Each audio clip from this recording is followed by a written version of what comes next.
मित्रांनो, लाडकी बहीण योजनेचा लाभ बंद झालेल्या लाडक्या बहिणींसाठी आनंदाची बातमी समोर आलेली आहे।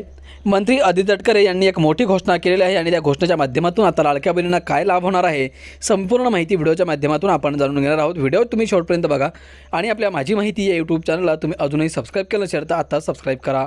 महाराष्ट्र शासनाची अत्यंत लोकप्रिय ठरलेली मुख्यमंत्री माझी लाडकी बहीण योजना सध्या सर्वत्र चर्चेत आहे। ज्या कुटुंबांचे वार्षिक आर्थिक उत्पन्न 2.5 लाखांपेक्षा कमी आहे अशा कुटुंबातील महिलांना आर्थिक बळ देण्यासाठी ही योजना सुरू करण्यात आली आहे। या योजनेअंतर्गत पात्र महिलांच्या बँक खात्यात दरमहा 1500 रुपये जमा केले जातात। मात्र अनेक महिलांनी ई-केवायसी प्रक्रिया पूर्ण करून आणि पात्र असूनही त्यांचे हप्ते अचानक बंद झाले। अशा संभ्रमात असलेल्या लाखो महिलांसाठी आता राज्य सरकारकडून एक अत्यंत दिलासादायक बातमी समोर आली आहे। अशा अपात्र किंवा हप्ता रखडलेल्या महिलांच्या अर्जांचे पुन्हा एकदा व्हेरिफिकेशन सुरू करण्यात आले आहे। याबाबत राज्याच्या महिला व बाल विकास मंत्री अदिती तटकरे यांनी मोठी माहिती दिली आहे।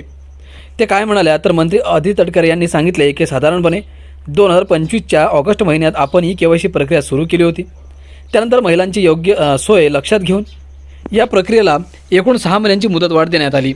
पहिल्या टप्प्यात 1 महिना, त्यानंतर दुसरा 2 महिने, त्यानंतर आणखी 2 महिने आणि शेवटी 31 डिसेंबरपर्यंत केवायसी करण्यासाठी मुदत देण्यात आली होती।